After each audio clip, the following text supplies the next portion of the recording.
pessoal, tudo bem com vocês? Nessa aula a gente vai falar sobre o projeto e o dimensionamento dos coletores de esgoto. A gente vai ver basicamente quais são as fórmulas que a gente tem que levar em consideração.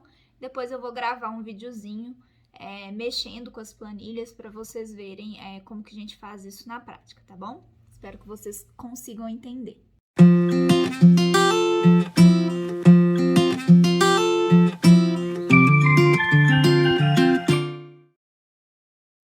Vimos na nossa última aula os componentes e a concepção dos sistemas hidráulicos sanitários, né? A gente viu que no Brasil adota-se o sistema separador absoluto, nós vimos a concepção do traçado, e agora a gente vai fazer o dimensionamento das redes coletoras de esgoto.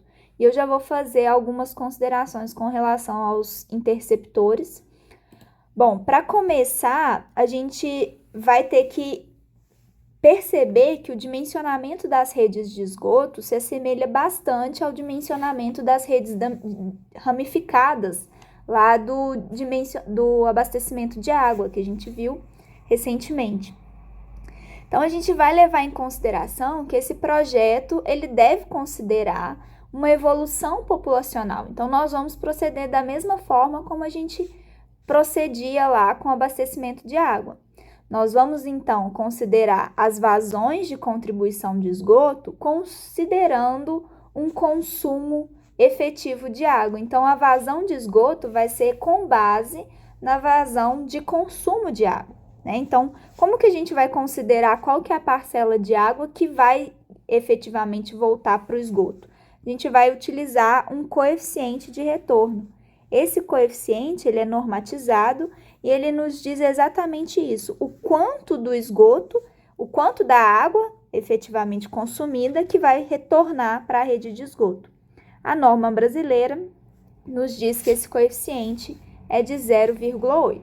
Você pode, como projetista, adotar outro coeficiente diferente do recomendado por norma, mas você precisa justificar esse uso, né, em função do tipo de projeto que você está executando. Então, a gente sabe que uma parte da água que é fornecida para as residências, para as unidades habitacionais, ela não vai retornar na forma de esgoto, né? Que é esses outros 20%. Esse percentual da água, ele fica retido aí nas residências, ele se perde, né? Então, a gente considera que 80% da água total que é consumida retorna na forma de esgoto, né? E por fim, a gente vai considerar os coeficientes K1 e K2, que vão ser os mesmos empregados lá para o cálculo de consumo d'água. Aqui a gente também tem uma norma, né, para os valores de K1 e K2, eles vão ser determinados.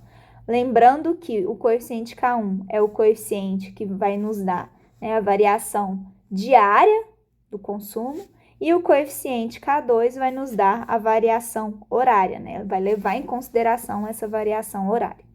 Então, como eu falei para vocês, nós vamos partir de um estudo populacional, definir vazões em início e fim de plano. Nós vamos partir do consumo efetivo da água, aplicar a esse consumo um coeficiente de retorno e vamos continuar considerando as variações nessa vazão no dia e durante as horas, né, do dia. Bom, além das contribuições de vazão do esgoto doméstico, a gente também precisa considerar uma parcela que vai ser referente à água que infiltra na rede por meio do subsolo.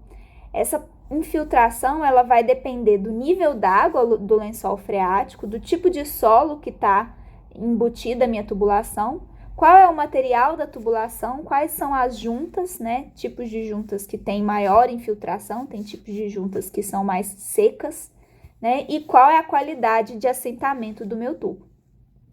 Então, geralmente, eu consigo obter dados estatísticos que vai nos fornecer a taxa de infiltração de água na tubulação, embora essa taxa de infiltração seja também preconizada em norma, né? E nós vamos, além disso, né, além do consumo doméstico, além das águas infiltradas, nós vamos considerar também os consumos singulares, né, ou consumos especiais, que são consumos provenientes aí de indústrias, escolas, hospitais, né? Essas contribuições específicas são bem maiores do que a contribuição doméstica. Então, nós vamos considerá-las separadamente, né? Chamando-as de consumo especial. Para vocês, a gente vai ter novamente aqui os coeficientes K1 e K2, né? 1,2 e 1,5, respectivamente. Vamos ter o coeficiente de retorno, aqui é uma parte da norma, né? Que é de 80%. Como eu falei, eu posso utilizar outros valores desde que justificado.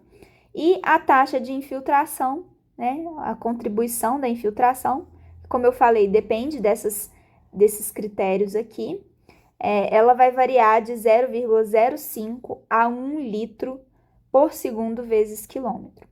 Esses valores, eles estão preconizados na NBR 9649, que é a norma que dispõe sobre o projeto e dimensionamento das redes coletoras. Então, vale dar uma olhadinha na norma, né, para vocês se inteirarem aí. Então, aí a gente chega no dimensionamento propriamente dito, né? Para dimensionar, a gente vai considerar a capacidade da tubulação em conduzir as vazões máximas e vazões mínimas. No geral, os coletores de esgoto são tubulações circulares, né, a maioria, e não trabalham com a seção transversal totalmente preenchida. Eles vão trabalhar com, no máximo, 75% da capacidade, o que vai caracterizar um regime de escoamento livre, né? Como eu não preencho totalmente o conduto, a pressão que está agindo ali sobre o meu fluido é a ação da pressão atmosférica. Então, na maioria dos casos, as tubulações de esgoto funcionam em escoamento livre, né? Como eu falei para vocês, tem situações que a gente precisa superar alguns obstáculos, tem situações que eu preciso empregar o uso de elevatórias, e aí, nesse caso, a gente não dimensiona, né, um escoamento livre, aí é um escoamento forçado. Mas, na maioria das vezes, o escoamento é considerado escoamento livre e a gente vai dimensionar com base na equação de Manning, né?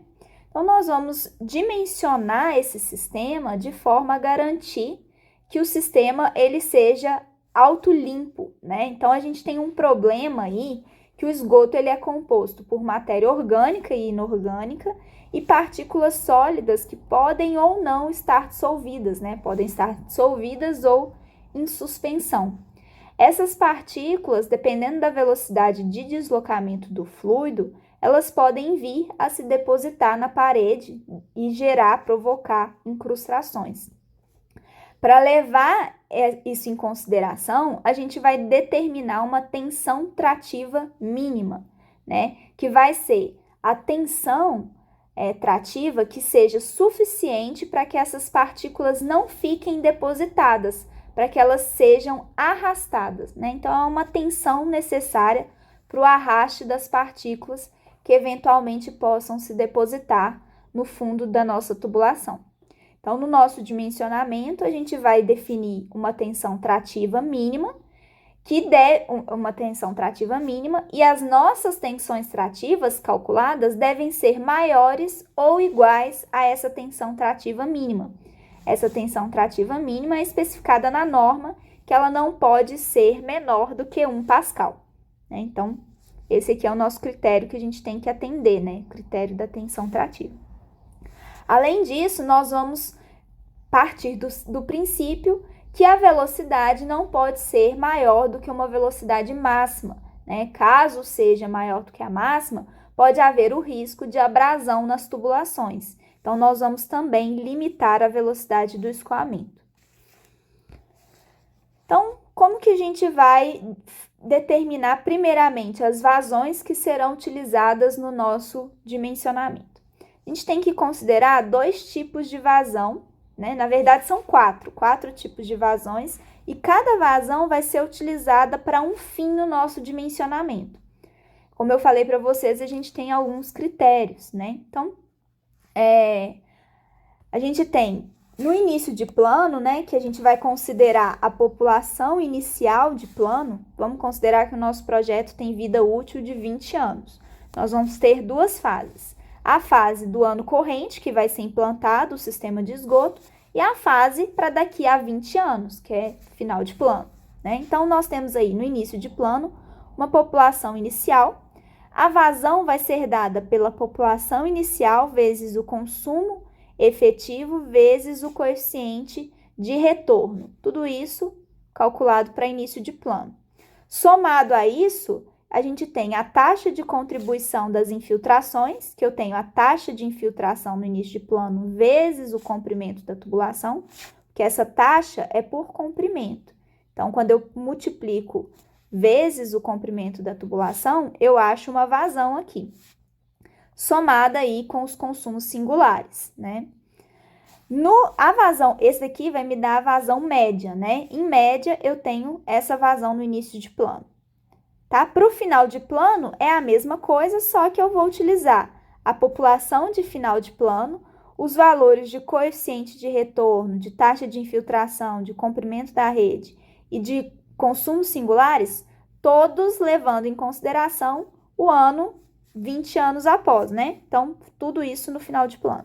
Então, eu achei as vazões médias, né? A vazão média de final de plano, ela é utilizada para calcular a capacidade de autodepuração dos corpos receptores e também definir o dimensionamento do sistema de tratamento. Então, para isso que a gente vai utilizar as vazões médias. A vazão máxima, ela vai levar em consideração a variação horária no consumo, isso no início de plano. A vazão máxima no início de plano, ela vai ser utilizada para definir a capacidade de autolimpeza das tubulações. Então, essa vazão QI máximo aqui é a vazão máxima horária de um dia qualquer no início de plano, né? Não inclui o coeficiente K1, porque não se refere especificamente ao dia de maior consumo, mas refere-se aí a um dia qualquer do meu dimensionamento. Então, essa vazão aqui, eu vou empregá-la para avaliar a nossa tensão trativa, né? Que é o critério lá de autolimpeza da tubulação. Vazão muito importante para nós. Então, a gente sabe que a autolimpeza ela deve ocorrer pelo menos uma vez ao dia. Então, por isso que eu não levo em consideração o K1, só o K2. Já o cálculo da vazão de final de plano, ela vai nos servir para fazer o dimensionamento dos diâmetros de cada trecho da rede coletora. Então, a vazão máxima de final de plano vai levar em consideração os coeficientes K1 e K2. Por quê? Porque nesse caso eu preciso saber qual que é a vazão máxima que vai estar passando na minha rede, né? Então, tem que levar esse fator de consumo horário, né, diário máximo. E fazer o cálculo, né, em função dos coeficientes todos em final de plano. Taxa de infiltração de final de plano, consumos singulares de final de plano, população de final de plano. Então, beleza, a gente tem duas equações aqui muito importantes. A vazão máxima de início de plano e a vazão máxima de final de plano. Tá? Essas duas aqui vão ser empregadas para a gente fazer o dimensionamento e a verificação quanto aos critérios normativos, né? Essa daqui principalmente, dos nossos diâmetros adotados para as tubulações de esgoto. A gente viu na última aula que a gente pode ter dois tipos de rede. Rede simples, a gente tem uma tubulação só, né? E ela pode passar no eixo da via, no terço, ou abaixo do passeio, em situações específicas. Ou a gente pode ter a rede dupla, né? Que eu tenho duas tubulações passando numa mesma rede. Quando eu tenho uma rede simples, eu posso fazer o cálculo da minha taxa de contribuição linear, que vai ser a taxa de vazão que eu vou receber, por exemplo. Eu tenho o meu conduto aqui, meu coletor de esgoto, e aqui cada residência, né? Cada lote vai fornecer uma vazão aqui para o meu coletor, né? Então, a minha taxa de contribuição linear, que vai ser o quê? A vazão por unidade de comprimento, Q sobre L, né? Vai ser dada, no início de plano, eu levo em consideração o coeficiente K2. vezes a vazão doméstica média, dividido pelo comprimento da minha rede no início de plano, somado aí com a taxa de infiltração. No final de plano, eu tenho que considerar os coeficientes K1 e K2, multiplicados pela vazão doméstica média de final de plano, dividir pelo comprimento da tubulação e somar com a taxa de infiltração. A gente pode ter essas taxas também por unidade de área, e aí a gente, ao invés de dividir pelo comprimento, vai estar dividido pela área, né, em hectares.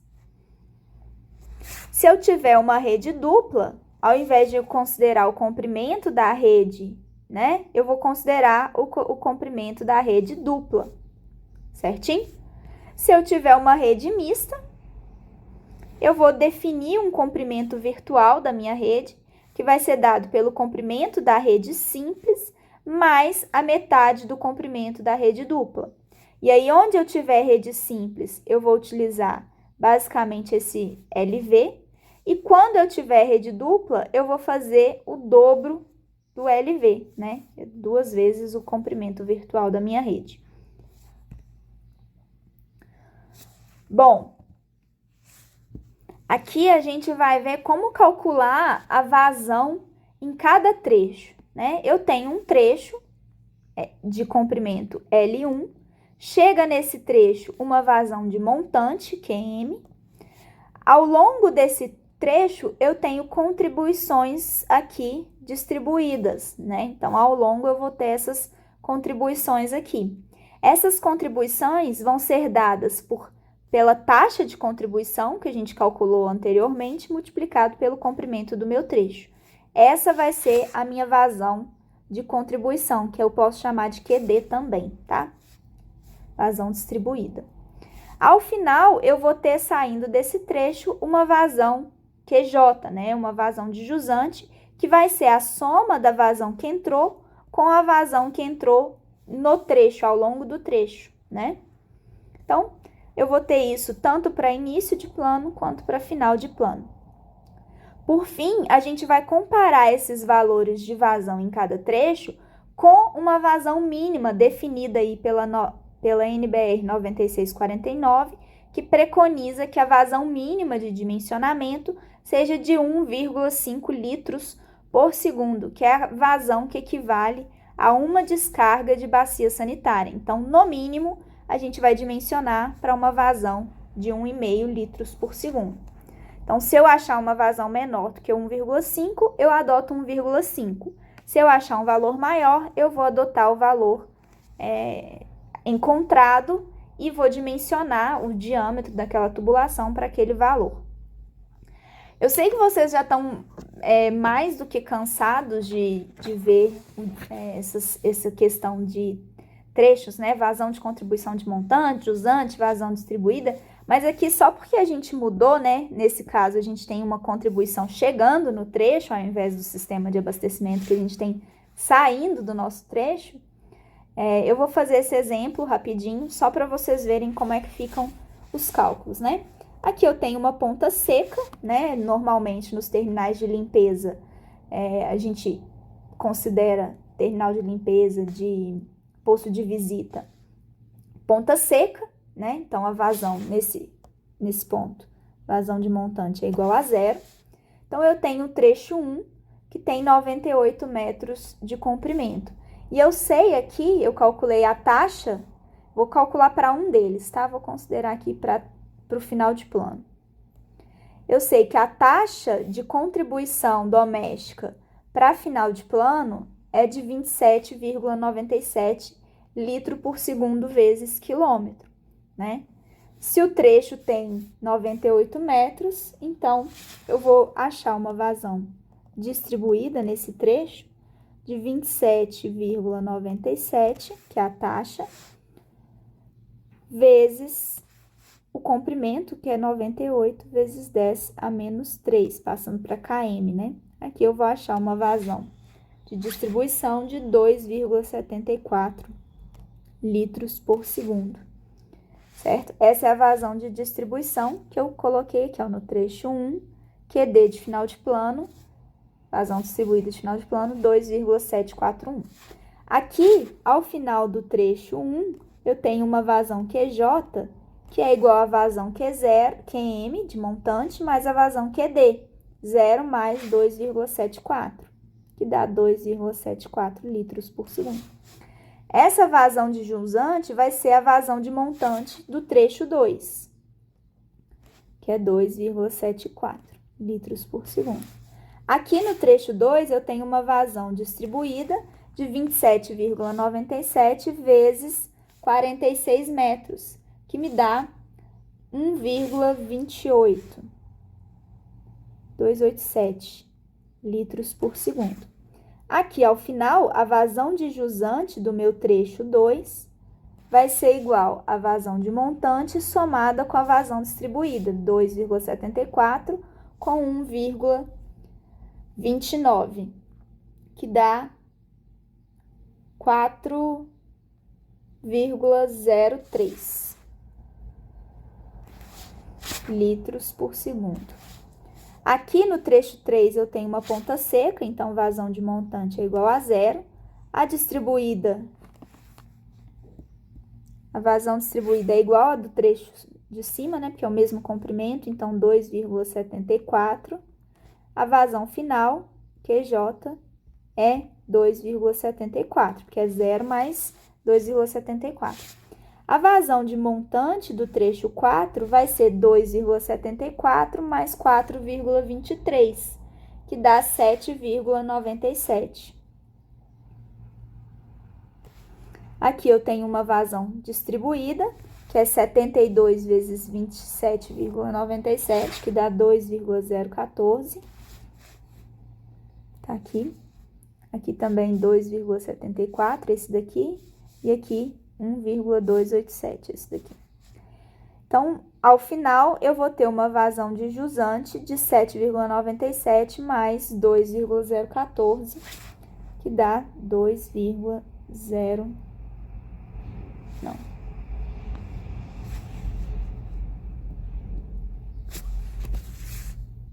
9,98 litros por segundo. Ao final, quando eu multiplicar o comprimento total da rede, o somatório dos L, né, minha L vezes a taxa final, né, a taxa de contribuição da vazão ao final de plano, tem que dar igual a 9,98 litros por segundo, para que esse sistema esteja ok, né? Então, somando todos os comprimentos e multiplicando pela taxa de contribuição da vazão unitária, no final de plano, tem que dar igual à vazão de jusante do último trecho.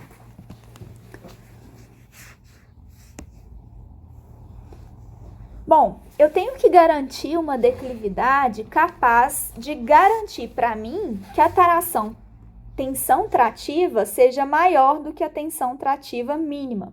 Então, a gente vai definir uma declividade mínima de projeto, que vai ser o maior valor entre a declividade econômica, ou seja, aquela declividade que tenta aproveitar as diferenças de nível do terreno, né? Aproveitamento das cotas.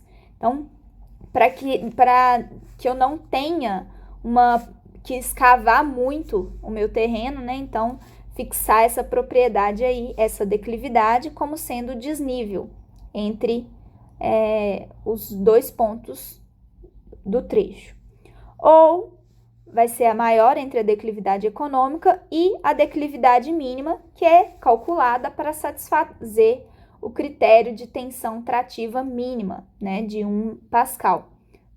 Se o coeficiente de rugosidade de Manning for de 0,013, que aí acho que é tubos de concreto, a declividade mínima, considerando o critério de tensão trativa, ela vai ser dada por essa expressão aqui, né? 0,0055 vezes a vazão máxima no início de plano, elevado a menos 0,47. Sendo que eu vou obter a declividade mínima em metro por metro, mas eu tenho que entrar com a minha vazão em litros por segundo. Observem aqui que eu uso a minha vazão máxima de início de plano no critério da tensão trativa, né, para obter a declividade mínima. Como eu falei para vocês, eu também preciso limitar a minha declividade para evitar elevadas velocidades e aí provocar corrosão da tubulação e também para evitar a formação de bolhas que são prejudiciais ao escoamento. Então, a declividade máxima é a declividade para a qual a velocidade seja no máximo 5 metros por segundo, né? Então, quanto maior a declividade, maior a velocidade, maior a minha vazão. Maior a profundidade do escoamento, maior a possibilidade de entrada de bolhas na minha massa líquida, né? Então, eu vou definir uma declividade máxima, que se eu estiver utilizando tubos de concreto N igual a 0,013, eu posso obter essa declividade máxima em função da minha vazão de final de plano, né? Então, lembrando aqui que a declividade máxima leva em consideração a máxima vazão de final de projeto, em litros por segundo. A profundidade mínima do coletor vai ser dada pela soma entre o desnível da via pública, esse desnível aqui, e a altura do piso em que eu estou assentando o compartimento, que eu quero esgotar, né? A altura da caixa de inspeção, somada, mais a declividade do ramal, vezes a distância entre o coletor e o ramal, né? Vai dar esse I vezes L, mais a distância entre a geratriz inferior interna do coletor público até a geratriz inferior interna do ramal predial. Então, essa distância aqui. Essa vai ser a nossa profundidade mínima para assentamento do coletor. Eu posso ter 3 casos. Eu posso ter um caso em que o coletor a montante tenha menor profundidade ou menor recobrimento mínimo.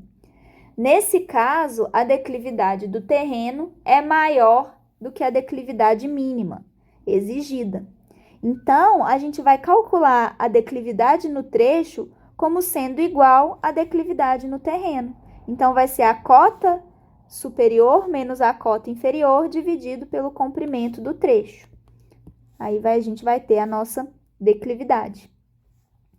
E nesse caso, a profundidade do coletor a montante vai ser igual a jusante, que é igual ao recobrimento mínimo mais o diâmetro da tubulação. Eu posso ter um segundo caso em que a declividade do terreno é menor do que a declividade mínima exigida, né? Ou essa declividade do terreno é negativa. Então, eu vou tentar retornar para a profundidade mínima, né? Ou para o recobrimento mínimo. Então, eu vou fazer que a minha declividade tem que ser igual à declividade mínima. Para isso, a minha declividade vai ser a cota no início menos o recobrimento no início. Isso daqui me dá essa altura aqui, essa cota. Menos, na verdade, me dá essa cota. A cota no final, menos o recobrimento mínimo, que vai me dar essa cota. Então, vou subtrair um do outro e dividir pelo comprimento. Então, a cota jusante vai ser igual, a profundidade jusante é igual ao comprimento mínimo. E no terceiro caso, eu posso ter um coletor que está montante acima da profundidade ou o recobrimento mínimo, né? Nesse caso, a declividade do trecho é igual à declividade mínima e a profundidade de jusante é o recobrimento mínimo, né? E aí ela pode ser calculada dessa forma aqui.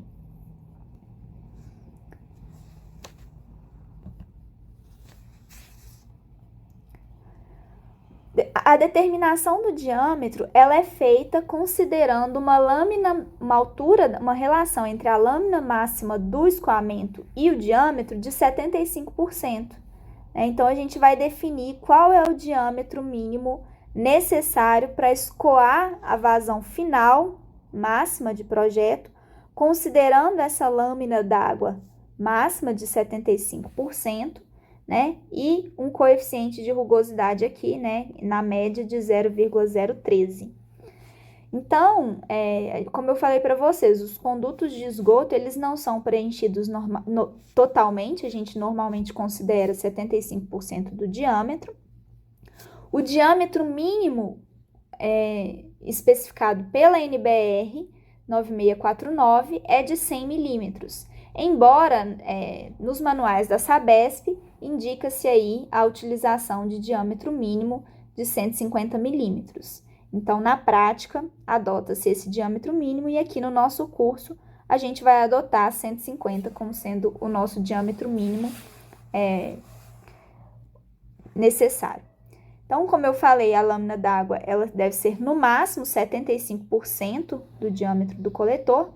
E aí, nesse caso, a gente consegue calcular o diâmetro como sendo 0,046 vezes a vazão máxima de final de projeto, dividido por raiz da declividade, elevado a 0,375. Bom, a gente tem diversas formas de reescrever a equação de Manning em função, seja da velocidade ou seja da vazão. Aqui eu escrevi de diferentes formas, porque a gente vai ver nos passos seguintes que a gente vai precisar utilizar essa relação ou essa relação, né?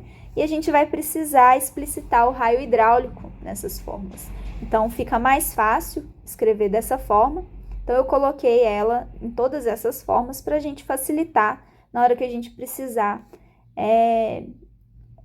formular essas equações lá no Excel, né? Porque o processo de dimensionamento das tubulações de esgoto é um processo também iterativo, né? Então, para facilitar, eu escrevi já todos os formatos para vocês empregarem as equações corretas. Então, lembrando aí que a velocidade máxima deve ser de 5 metros por segundo. Bom, então, como eu falei, a gente precisa definir, né, uma tensão trativa que seja maior do que a tensão trativa mínima, né? A tensão trativa do nosso escoamento, ela vai ser calculada como peso específico vezes o raio hidráulico no início de plano, vezes a declividade da tubulação. A gente usa o raio hidráulico no início de plano, pois são nas condições de início de plano que se interessa avaliar a condição da autolimpeza das tubulações, né, devido aí à deposição de partículas orgânicas e inorgânicas. Então, a gente precisa encontrar o diâmetro, que é o problema o problema de dimensionamento, né, envolve escolher o diâmetro, e o raio hidráulico é função do diâmetro, assim como a área também é função do diâmetro, enfim. Então, a gente vai precisar utilizar um processo iterativo, nós vamos organizar na forma de tabelas, para encontrar um valor de diâmetro que faça com que eu atenda os valores preconizados. Além da gente definir uma tensão trativa mínima para a autolimpeza do esgoto, o gás sulfídrico também representa um problema a ser tratado nesse dimensionamento. Esse gás é um dos mais importantes observados nos sistemas de coleta e transporte de esgoto, porque é responsável pela produção de odores desagradáveis, é extremamente tóxico e é corrosivo a metais, como por exemplo ferro, zinco, cobre. Então, a gente tem que evitar a formação desses gases sulfídricos. Então, aqui a gente observa, né, na figura a corrosão da tubulação devido à presença de gás sulfídrico na tubulação. No início das tubulações, em tubulações curtas, né, e que o esgoto está mais fresco, a gente tem muito oxigênio dissolvido, o que impede a formação desse gás sulfídrico. À medida que eu vou muito internamente para dentro da minha rede, em redes que são muito extensas, essa concentração de oxigênio dissolvido na água vai reduzir de forma a facilitar o aparecimento desse gás.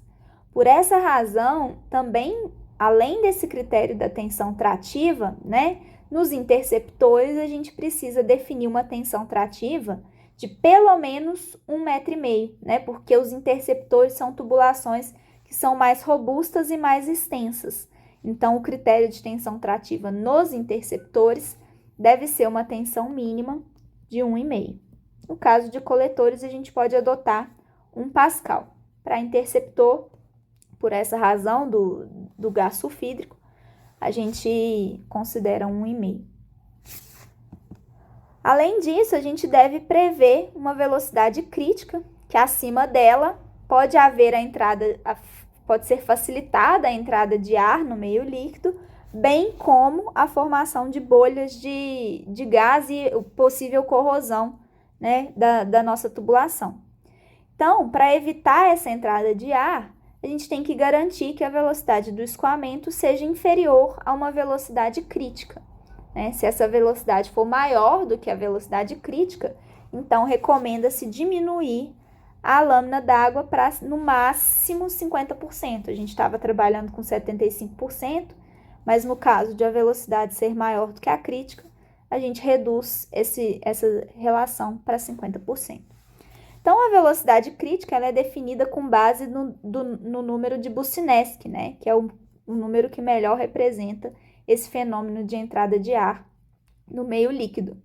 E aí, nesse caso, a gente vai tomar a velocidade crítica como sendo 6 vezes a gravidade, vezes o raio hidráulico ao final de plano, elevado a meio, né? E aí, se a gente obter uma velocidade maior do que a velocidade crítica, a gente reduz a lâmina d'água admissível, né, para 50% do diâmetro. Se V for menor do que a velocidade crítica, a gente pode trabalhar com 75% do diâmetro, né, a nossa lâmina d'água. Então, nós temos que calcular, portanto, a tensão trativa mínima e a velocidade crítica, né, que a gente acabou de ver. Para isso, a gente precisa calcular o raio hidráulico inicial e final. O raio hidráulico inicial, ele é importante para definir a tensão trativa crítica, mínima. E o raio hidráulico final, ele é importante para definir a velocidade crítica. Então, a gente vai fazer o seguinte, a gente tem uma tabela que relaciona os valores de velocidade sobre raiz da declividade para o nosso escoamento ou vazão sobre raiz da declividade para o nosso escoamento. A gente tem vazão, a gente pode calcular a declividade. Então, a gente entra com esse valor lá na tabela, a gente consegue obter um diâmetro daquela fórmula que eu mostrei para vocês, né? E aí eu vou entrar em uma tabela que vai me relacionar Q sobre raiz de I com o diâmetro. Quando eu obter esse valor de Q sobre raiz de I, eu vou lá na minha tabela e vou analisar qual que vai ser o meu valor de Y sobre D. Quando eu observo Y sobre D, eu vou em outra tabela e vou determinar qual que é o raio hidráulico, tanto de fim de projeto quanto de início de projeto. Então, nosso processo iterativo vai ser um processo de determinação do raio hidráulico, de início e de fim de projeto. Então, a gente tem essa tabela que vai me dar Q sobre raiz de I, tá aqui, e em função do diâmetro. Então, o meu diâmetro está aqui. Então, vamos supor que eu tenho um diâmetro de 0,4 e uma vazão de Q sobre raiz de I, que me deu essa daqui. Aí, eu vou avaliar qual que é meu Y sobre D, 0,10. Meu Y sobre D deu 0,10. Aí, eu vou em outra tabela, ou nessa mesmo, tem tabelas que já eu consigo avaliar direto. Y sobre D de 0,10, deu isso daqui. Então, eu acho o meu raio hidráulico sobre o diâmetro de 0,064. Tá? É basicamente isso que a gente faz. Então, eu vou definir, né, esse diâmetro e o raio hidráulico e obter com base nas tabelas. A gente vai fazer um exercício para isso ficar mais claro. Bom, definido aí o dimensionamento da nossa tubulação, até convergir os valores de raio hidráulico adotados, então a gente vai, ao final, resolver alguns problemas, por exemplo, o problema do remanso, né? Que é um problema que pode acontecer em coletores de esgoto. Para evitar esse problema, quando existir um aumento do diâmetro no trecho ajusante do posto de visita, do terminal de inspeção, enfim, eu vou ter que alinhar o recobrimento dessa parte que chega a jusante com o recobrimento da parte que sai a montante, né? Então, eu vou alinhar a geratriz superior dessa tubulação, né? Nesse caso, a profundidade do terminal de limpeza é acrescida da diferença entre os diâmetros. Se eu tiver um aumento do diâmetro no trecho ajusante e sempre que o recobrimento é superior ao mínimo, uma outra opção é controlar o remanso alinhando o eixo da tubulação pela lâmina de final de plano. Então, eu vou calcular qual que é a altura da minha lâmina de final de plano, meu Y sobre D, e eu vou alinhar, né, Y sobre D para essa tubulação e Y sobre D para essa tubulação. Então, eles devem estar alinhados aqui para evitar a formação do remanso. E aí, um resuminho do nosso dimensionamento. Vamos calcular vazão de início e de final de plano com base nos dados da população, de consumo, coeficiente de retorno. Vou definir uma vazão mínima de 1,5 litros por segundo, então eu sempre comparo essas vazões calculadas com a mínima. Um diâmetro mínimo de 100 milímetros de acordo com a NBR ou de 150 milímetros de acordo com a Sabesp. Declividade mínima tem que ser, no mínimo, 1 pascal, né? Então, a gente vai calcular a nossa declividade mínima com base na vazão e tem que ser superior a 1 pascal. Velocidade máxima tem que ser 5 metros por segundo. A nossa declividade máxima vai ser calculada com base nessa expressão. A lâmina d'água máxima é de 75% do diâmetro. A velocidade final tem que ser maior do que a velocidade crítica, né? Caso não seja, se a velocidade final for maior do que a velocidade crítica, o máximo que a gente pode adotar para a lâmina d'água é de 50%. Caso seja menor, a gente vai considerar a velocidade calculada. E, por fim, depois de dimensionado, fazer o controle do remanso. Aqui é como que a gente coloca e detalha, né, as informações do projeto de redes de esgoto. Então, a gente pode colocar o número do trecho, eu vou de 1 a 7 aqui nesse trecho, vai ser colocado nessa posição inferior do lado esquerdo. A profundidade de montante é indicada aqui e a de jusante é indicada na parte superior do ponto de jusante. O comprimento da tubulação é indicado na parte inferior, enquanto que o diâmetro é indicado na parte superior, centralizados no trecho. A gente pode indicar a cota do coletor e a cota de assentamento do coletor, né? Que vai ser a cota menos cota do terreno menos a cota a profundidade vai dar a cota de assentamento, certo? Aqui a gente tem as formas de representação dos diferentes acessórios, né, para a inspeção.